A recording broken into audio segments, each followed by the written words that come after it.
el ministerio. Conéctate a Jesús. Y seminarios y tutorías físicas presentan desde Panamá, Puente del Mundo y Corazón del Universo, la serie Feliz para siempre. Prepárate para el encuentro con tu Dios. Amós 4:12. En nuestro cuarto segmento, la escuela sabática para nuevos creyentes y nuestra historia denominacional.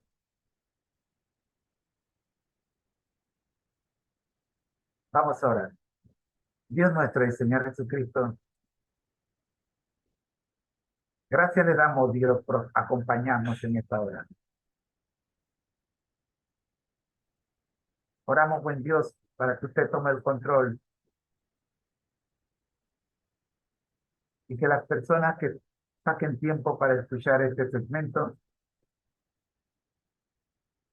puedan escucharle a usted y no a otros, y menos a nosotros. Que su Espíritu Santo pueda hablarles a sus oídos y su corazón pueda ser transformado. Y nuestro corazón, oh Padre Santo, alcance aquel deseo que es la perfección en Cristo Jesús, Señor nuestro. Perdone nuestros pecados y nuestra negligencia. Y agradecemos su misericordia por Jesús. Amén.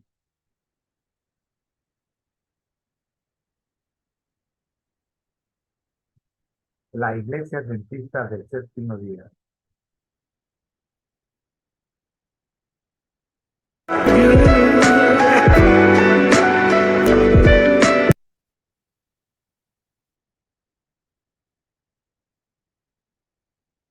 Un programa dirigido especialmente para los nuevos creyentes. Se trata de 4 cartillas o folletos que contienen la guía de escuela sabática para los nuevos creyentes. Cada uno de estos folletos tiene como propósito reforzar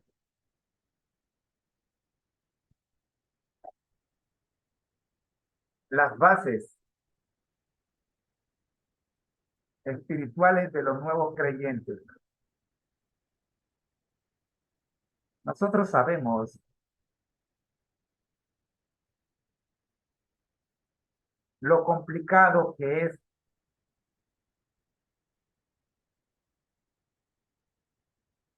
completar todo lo que una persona necesita saber para permanecer en Cristo.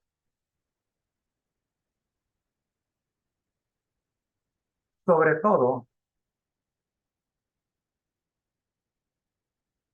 si el tiempo de estudio prebautismal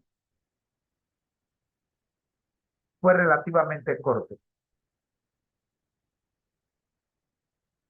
como ocurrió en mi caso.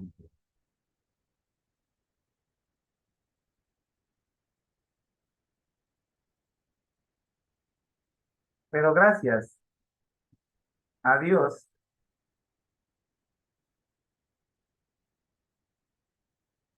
la organización de los adventistas del séptimo día, conscientes de que esta es una realidad, diseñó esta serie de estudios en 4 tomos.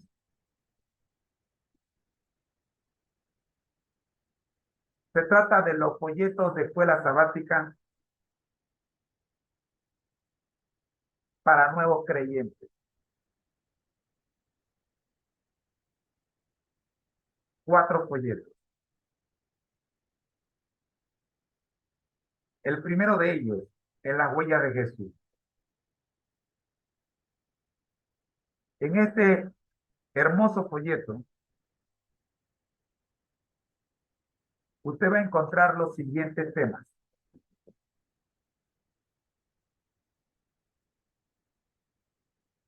El llamamiento de Jesús. Empezamos a andar.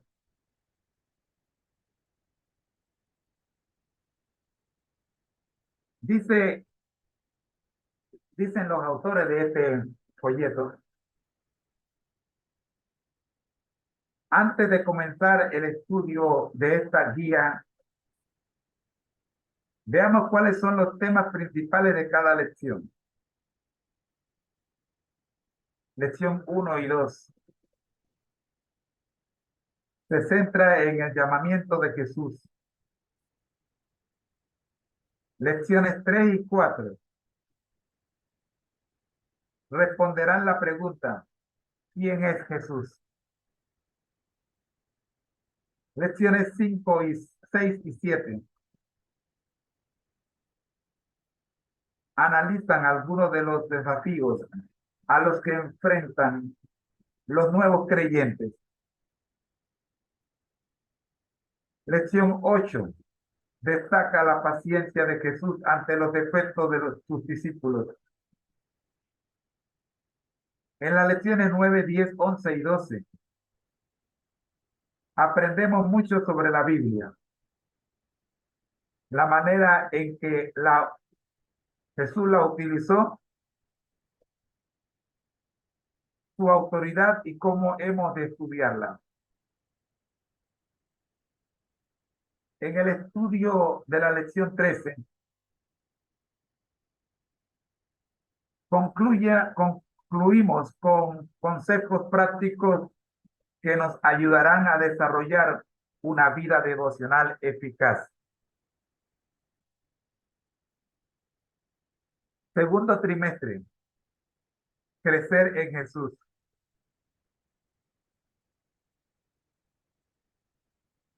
Cuando decidimos vivir en armonía con Jesús, estamos dando los primeros pasos en un nuevo camino hacia la semejanza con Él. En nuestro peregrinaje hacia el cielo, hallamos gozo, sanidad, crecimiento y además el verdadero sentido de nuestra vida. Vamos, sin duda, a ser asediados por tentaciones, sufrimientos y puede que incluso seamos rechazados por familiares o amigos. Al comenzar a crecer en Jesús, estamos dando testimonio público de que seguimos a aquel que fue descrito como varón de dolores, experimentado en quebrantos. Isaías 53:3. Por tanto, al elegir ser discípulos suyos, también nosotros hemos de estar dispuestos a sacrificarnos.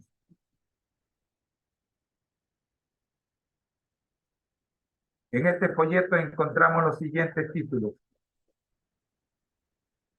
La vida que debías haber vivido. El concepto clave, vida abundante. Desde el principio del mundo era el deseo de Dios que todo ser humano disfrutara de una vida llena de gozo y bienestar. Lamentablemente el pecado trastornó los planes de Dios, pero en Cristo podemos comenzar a disfrutar de esa vida que Él planificó para nosotros desde el principio.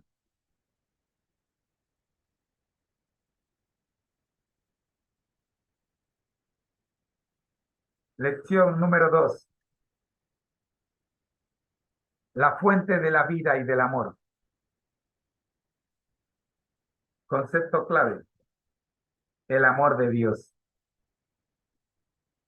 Un elemento distintivo de la fe cristiana es que servimos a un Dios que nos ama, aunque no merecemos dicho amor.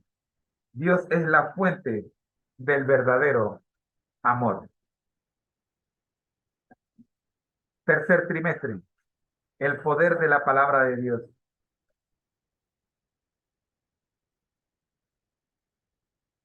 Ser un discípulo implica tanto conocer a Jesús como lo que él enseñó. Por eso necesitamos estudiar constantemente su palabra.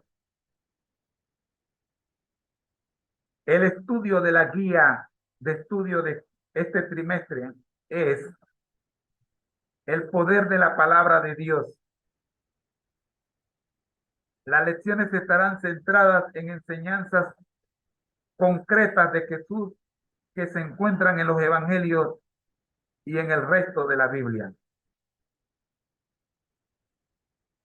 Después de las lecciones introductorias en las que estudiaremos el poder de la palabra de Dios, lecciones 1 al 3, y de una lección respecto a los potenciales problemas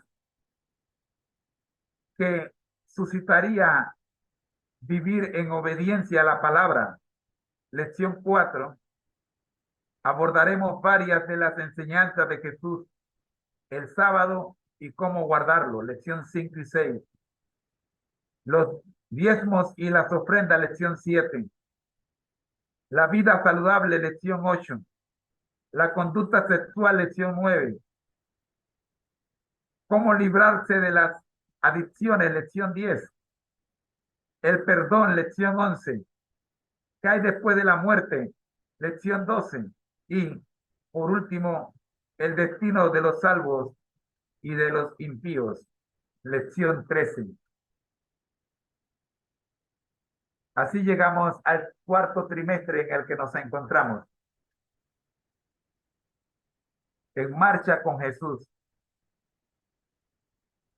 El poder de la misión. En el libro de los Hechos vemos cómo los miembros de la iglesia primitiva participaban en el cumplimiento de la misión, contando con la autoridad de Cristo, perdón, resucitado, contando con la autoridad de Cristo resucitado y con el poder del Espíritu Santo, utilizando el concepto de misión. En las lecciones de este trimestre analizaremos la misión de Jesús, lección 1 y 2. Veremos cómo esa misión fue asumida por sus discípulos, lección 3. En la lección 4 estudiaremos cómo la Iglesia Adventista del Séptimo Día identificó su misión al relacionarla con la gran comisión evangélica. Luego en la lección 5 veremos la provisión realizada por el Espíritu Santo para dirigir dicha tarea. Aprenderemos que mediante los dones concedidos por el Espíritu Santo para edificar la iglesia, cada creyente tiene una misión personal, lección 6. En la lección 7, 8 y 9, veremos cómo los cristianos podemos capacitarnos mutuamente,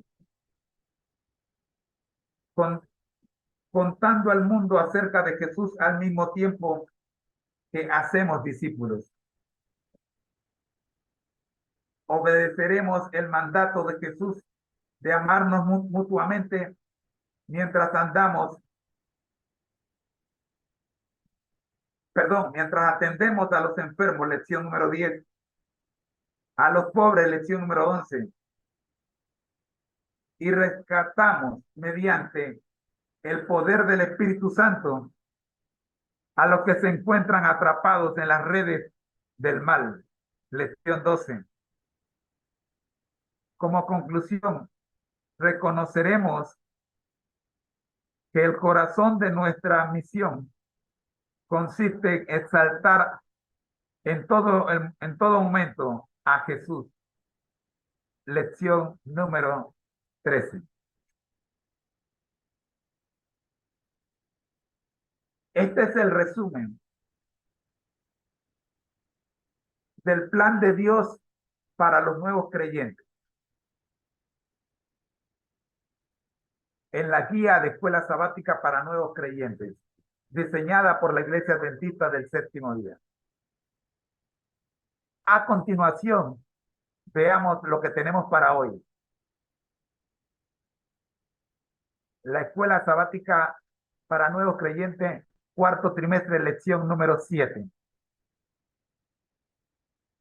Escuchemos.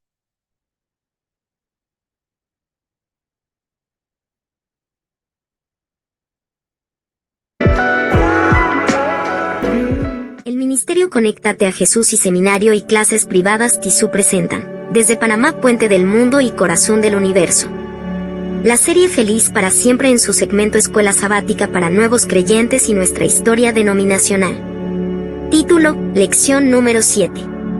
Capacitados para la misión. ¿Cómo capacitó Jesús a sus discípulos? Lectura bíblica. Segunda carta a Timoteo capítulo 2 y versículo 2. Dice, lo que has oído de mí ante muchos testigos, esto encarga a hombres fieles que sean idóneos para enseñar también a otros. Para ayudarnos a entender, leamos el libro Los Hechos de los Apóstoles, escrito por Elena G. DeWitt. Capítulo 2, título, La preparación de los 12. Páginas 16 y 17. Primera parte, página 16 a 5. Durante su ministerio terrenal, Cristo empezó a derribar la pared divisoria levantada entre los judíos y gentiles, y a predicar la salvación a toda la humanidad. Aunque era judío, trataba libremente con los samaritanos y anulaba las costumbres farisaicas de los judíos con respecto a ese pueblo despreciado. Dormía bajo sus techos, comía junto a sus mesas, y enseñaba en sus calles. Segunda parte, página 16 a 6. El Salvador anhelaba exponer a sus discípulos la verdad concerniente al derribamiento de la pared intermedia de separación entre Israel y las otras naciones. La verdad de que los gentiles sean juntamente herederos con los judíos, y consortes de su promesa en Cristo por el Evangelio. Efesios 2:14, 3:6. Esta verdad fue revelada en parte cuando recompensó la fe del centurión de Capernaum, y también cuando predicó el Evangelio a los habitantes de Sicar. Fue revelada todavía más claramente en ocasión de su visita a Fenicia, cuando sanó a la hija de la mujer cananea.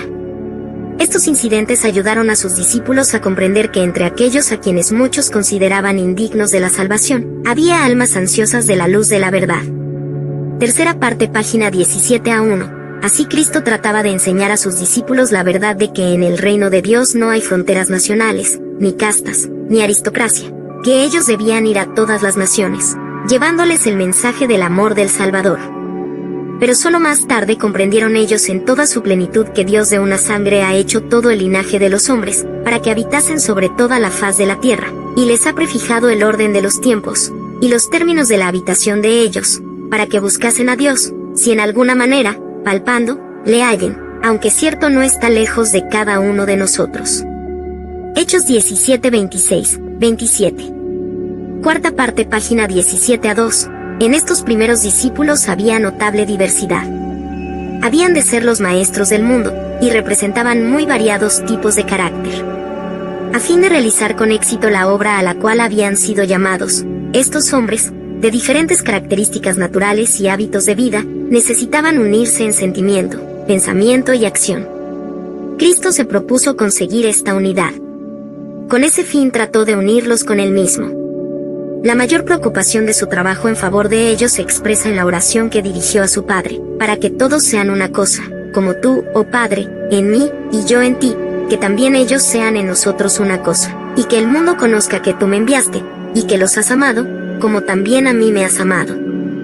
Juan 17, 21, 23. Su constante oración por ellos era que pudiesen ser santificados por la verdad, y oraba con seguridad, sabiendo que un decreto todopoderoso había sido dado antes que el mundo fuese. Sabía que el Evangelio del Reino debía ser predicado en testimonio a todas las naciones. Sabía que la verdad revestida con la omnipotencia del Espíritu Santo habría de vencer en la batalla contra el mal, y que la bandera teñida de sangre flamearía un día triunfalmente sobre sus seguidores.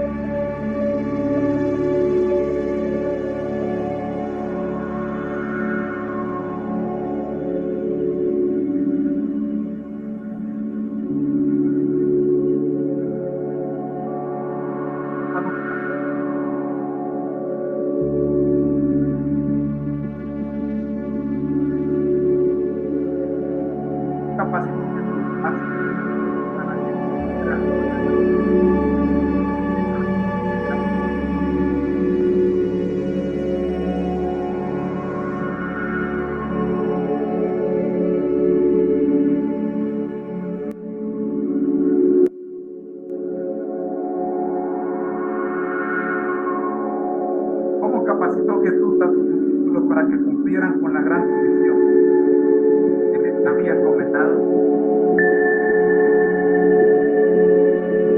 ¿Cómo pudo funcionar la iglesia primitiva sin la presencia física de Jesús?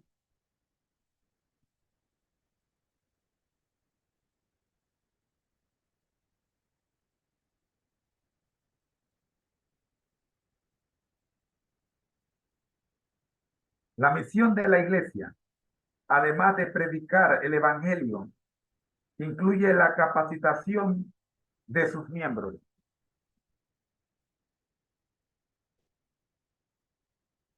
Segunda de Corintios 2:2 nos dice: lo que has oído de mí ante muchos testigos, esto encarga a hombres fieles que sean idóneos para enseñar también a otros.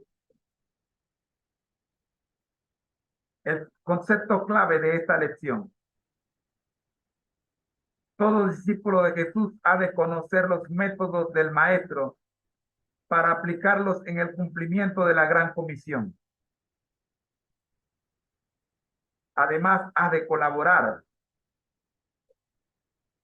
a que los nuevos creyentes vayan conociendo los métodos de Jesús y aprendan de forma práctica a aplicarlos para su propio desarrollo espiritual y el crecimiento de la iglesia.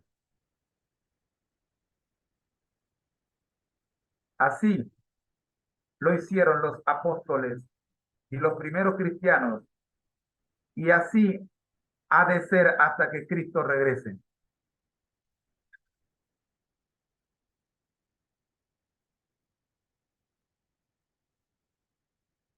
Jesús no solo predicó,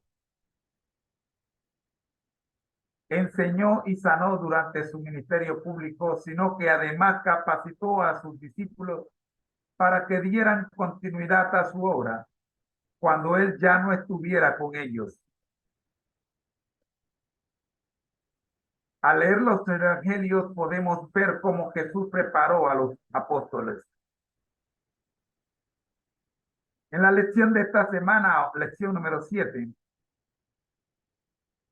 después de observar algunos de los métodos utilizados por Jesús, estudiaremos cómo después de que Cristo hubo ascendido al cielo, la iglesia primitiva los aplicó en la evangelización. Al observar los métodos del adiestramiento utilizado por Jesús y la iglesia primitiva, podemos analizar de qué manera la iglesia de hoy podría instruir a sus miembros. En el testimonio de la semana tenemos una preparación adecuada. René, en la universidad tuvo que estudiar antropología y geología. Sus profesores enseñaban la evolución no como una teoría, sino como si fuera un hecho probado. Influido fuertemente por esas ideas,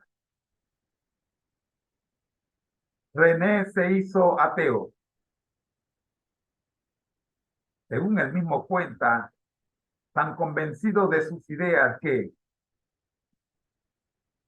no paraba de darle vueltas en mi cabeza el asunto. Así que me puse a estudiar la Biblia, convencido de que iba a poder refutar todas sus enseñanzas sobre los orígenes de la vida y el desarrollo humano. René empezó a leer la Biblia y de modo imperceptible acabó dedicando más a tiempo a estudiarla que a las materias de la carrera. Asistía a clases en la universidad, tomaba notas pero rara vez las estudiaba. Sin embargo, y leía y releía los evangelios una y otra vez. Descubrió por sí mismo que Jesús era el Maestro y Salvador compasivo y sabio, y sobre todo que le infundía esperanza a la gente.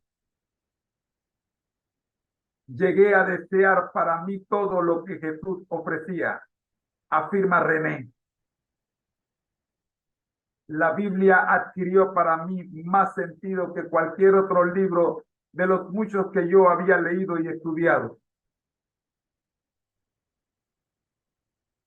Para su investigación, René llegó a utilizar una guía de estudio de la Biblia que al final invitaba a los lectores a aceptar a Jesús. Al llegar a ese punto, René, en lugar de confirmar su incredulidad, lo que hizo fue tomar la decisión, temblando y con lágrimas en sus ojos, de entregarse a Cristo. Desde entonces comenzó a disfrutar de la paz que siempre había anhelado y nunca antes había experimentado. René dejó de fumar y de beber y abandonó los hábitos y costumbres que contradecían las enseñanzas de Cristo. El estudio de la Biblia y la oración lo acercaron cada vez más a Dios. Comenzó a asistir a algunas reuniones de universitarios cristianos, lo cual finalmente lo condujo a conocer y aceptar a la fe adventista del séptimo día. Jesús capacita a sus discípulos, parte 1.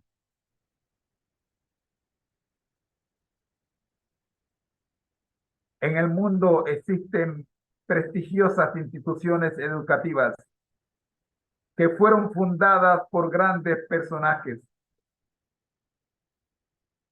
En Jerusalén, sin embargo, no existe ninguna institución con una placa que diga fundada por Jesús de Nazaret. Nuestro gran maestro no fundó ninguna universidad ni enseñó en un aula.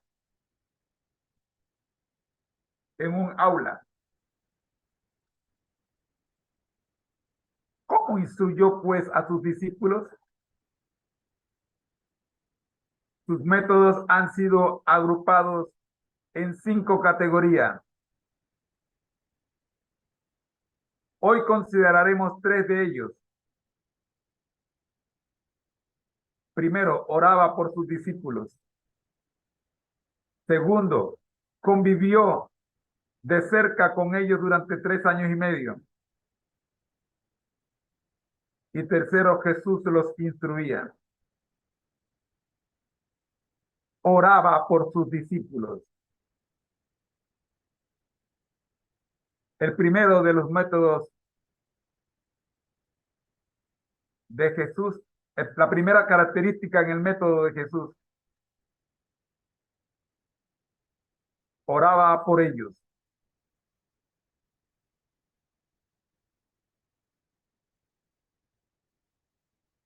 ¿Por cuál de los discípulos oró Jesús de manera personal? ¿Por qué lo hizo? Revisa Lucas 22, 31 y 32. ¿Qué petición elevó a favor de todos sus discípulos? Revisa Juan 17, 6 al 19. ¿Qué le pidieron los discípulos a Jesús cuando lo observaron orando? Revisa Lucas 9, 18 y 11, 1. Segunda característica en el método de Jesús. Convivió cerca con ellos durante 3 años y medio. ¿Qué afirmó Juan en su primera epístola respecto a los discípulos que habían estado personalmente con Jesús? Revisa primera de Juan 1, 1 al 4. Durante 3 años y medio los discípulos observaron la actuación de Jesús mientras predicaba y enseñaba. Quiero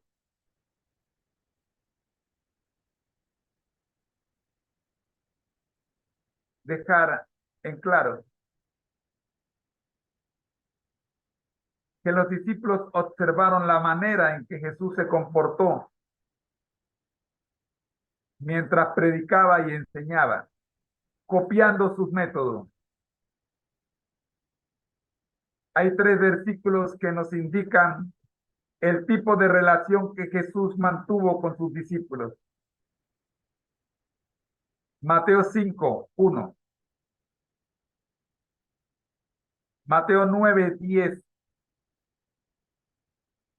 Y Marcos 10, 32.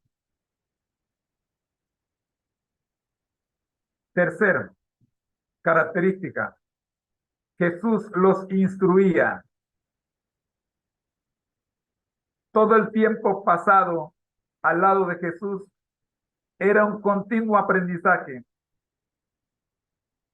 Los discípulos estaban en primera fila para escuchar sus sermones y las diferentes enseñanzas que impartía a diario.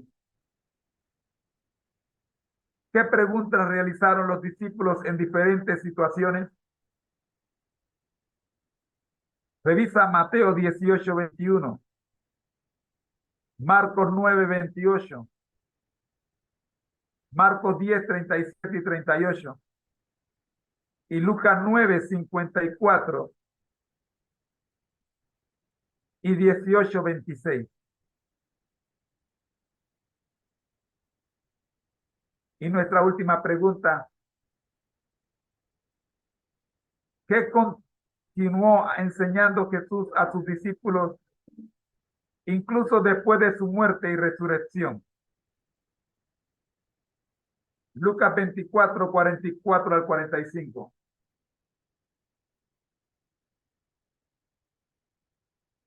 Jesús capacita a sus discípulos, segunda parte. Les enseñó lo que debían hacer y cómo. Cuarta característica del método de Jesús. La vida de Jesús, su ejemplo, fue la mayor enseñanza que el maestro de los maestros impartió. Los discípulos observaron la forma en que tenía de relacionarse con la gente y vieron así la demostración práctica de su amor y de su autoridad. ¿Cómo resume Mateo la obra realizada por Jesús? Revisa Mateo 9:35. ¿Qué tradiciones religiosas pasó Jesús por alto? Revisa Mateo 9, 10 y 11. Y Juan 5, 8 al 10. ¿Qué tabús en las relaciones humanas descartó Jesús? Revisa Juan 4:27.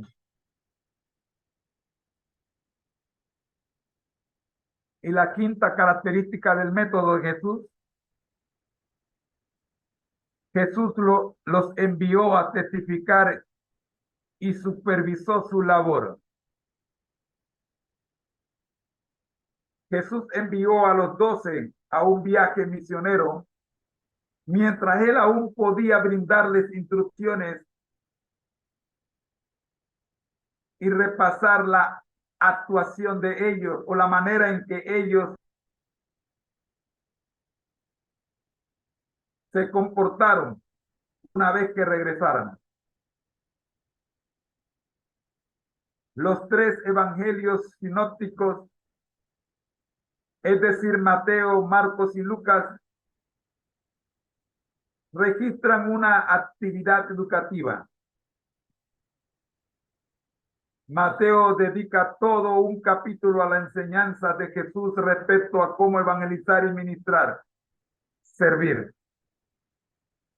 ¿Cuál fue la tarea asignada para aquella misión y qué don les concedió Jesús a sus discípulos? Revisa Mateo 10:1. Lucas nos informa de lo que hicieron los discípulos. Lucas 9:6. En otra ocasión también vemos lo que los discípulos hicieron después de completar su tarea. Y lo que dijo Jesús que necesitaban. Lee Marcos 6:30-32.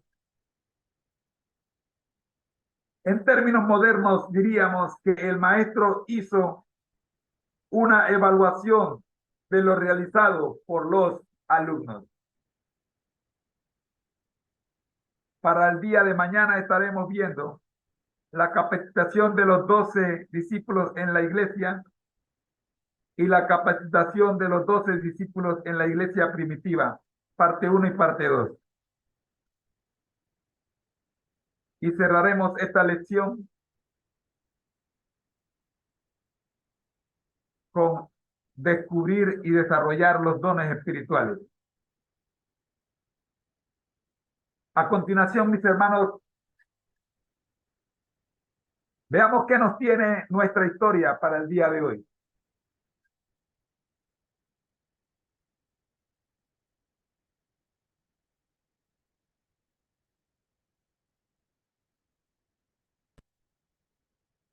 El asombroso descubrimiento de Melor y el Hijo, hasta 2300.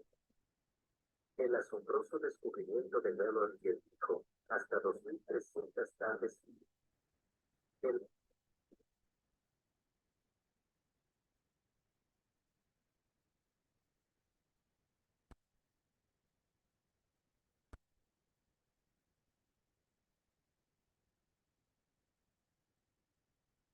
El ministerio, conéctate a Jesús. Y seminarios y tutorías TISU presentan desde Panamá, fuente del mundo y corazón del universo,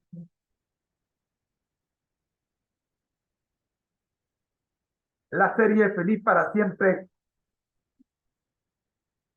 con el segmento adicional a nuestra escuela sabática para nuevos creyentes, nuestra historia denominacional. A menos que olvidemos. Escuchemos. Asombroso descubrimiento de Melor y el dijo, hasta 2300 tardes y mañanas, luego el santuario será purificado. Daniel 8:14. Melor no evitó lo que algunos consideran los aspectos más infructuosos de la escritura, como la cronología. Como estaba plenamente convencido de que toda la escritura es inspirada por Dios y útil, que no vino en cualquier momento por voluntad humana, sino que fue escrita cuando hombres santos fueron movidos por el Espíritu Santo, y fue escrita para nuestra enseñanza, para que mediante la paciencia y el consuelo de las Escrituras pudiésemos tener esperanza. No puedo menos que considerar que la porción cronológica de la Biblia es una porción de la palabra de Dios, y tiene tanto derecho a nuestra seria consideración como cualquier otra porción de las Escrituras. Por lo tanto, creo que al tratar de comprender lo que Dios, en su misericordia, consideró oportuno revelarnos, yo no tenía derecho a pasar por alto los periodos proféticos. Vi que como los eventos predichos que tendrían cumplimiento en días proféticos habían sido extendidos durante la misma cantidad de años literales, como Dios había designado un día por un año en Números 14:34 y Ezequiel 4:4 al 6, solo podría considerar que el tiempo es simbólico y que un día representa un año, de acuerdo con las opiniones de todos los comentarios protestantes estándar. Entonces, si pudiéramos obtener algún indicio del tiempo de su comienzo, supuse que deberíamos ser guiados hasta el momento probable de su terminación, y, como Dios no nos daría una revelación inútil, consideré que ésta nos guiaría al tiempo en que podríamos buscar con confianza la venida de Cristo, al construir sobre Daniel 8:14. Mellor interpretó que la purificación del santuario era la purificación de la tierra con fuego, en la segunda venida. Puesto que los eruditos bíblicos generalmente concuerdan en que la fecha de inicio de los 2.300 días fue el año 457 a.C., él llegó a la conclusión, en armonía con muchos escritores sobre profecías, que la profecía de Daniel se cumpliría alrededor del año 1843. La diferencia de opinión sobre Daniel 8:14 no era la fecha, sino la naturaleza del acontecimiento en sí. Para 1818, Mellor había arribado a la asombrosa conclusión de que en unos 25 años, todos los acontecimientos de nuestro estado actual se acabarán, que todo su orgullo y poder, pompa y vanidad, debilidad y opresión llegarán a su fin, y que en lugar de los reinos de este mundo se establecería el reino pacífico y por tanto tiempo anhelado del Mesías. La venida de Jesús todavía es la esperanza de todas las esperanzas, el acontecimiento que marcará el comienzo del gozo supremo.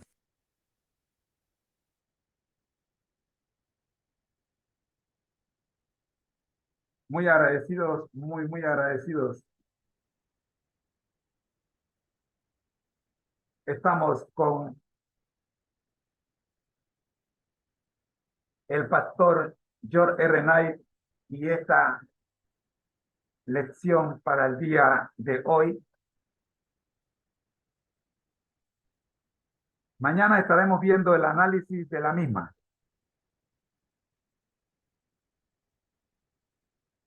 Por parte del Ministerio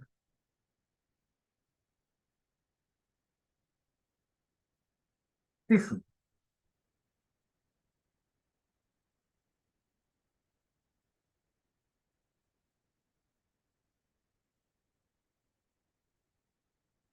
De esta manera, mis queridos hermanos, llegamos al final de este segmento.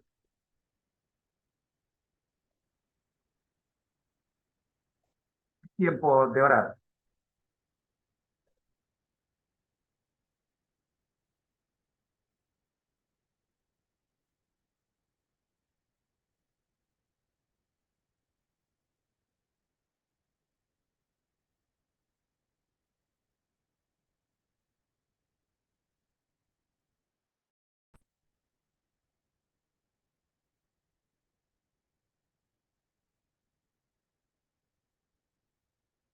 Dios nuestro y Señor Jesucristo, gracias le damos por permitirnos en esta hora concluir, Señor, el segmento de la escuela sabática para nuevos creyentes y nuestra historia denominacional. Una hora de estudio, Señor, en la que esperamos, oh Padre Santo, que los nuevos creyentes hayan sido fortalecidos y que tengan las herramientas necesarias, como nosotros sabemos que son vitales, esenciales, por experiencia propia, para permanecer conectados a Jesús. Oramos por ellos y por cada uno de ellos, mi querido Señor, conscientes, oh Padre Santo, de la situación en la que nos encontramos. Rogamos, oh Dios, por los nuevos creyentes. Rogamos, oh Señor, en especial por los hermanos de la Iglesia 2000, la 2000, en la comunidad de San Miguelito, en la ciudad de Panamá, República de Panamá. Oh Padre amado, que la serie que estamos dando en esta iglesia pueda levantar, oh Padre Santo, aquellos espíritus que dormitan y que juntos podamos prepararnos para aquel día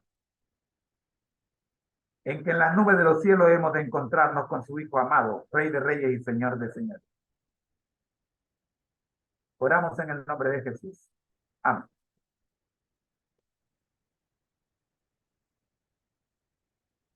Desde Panamá, puente del mundo y corazón del universo, el Ministerio Conéctate a Jesús y Seminario de Instructoría presentaron la Escuela Sabática para Nuevos Creyentes y nuestra historia.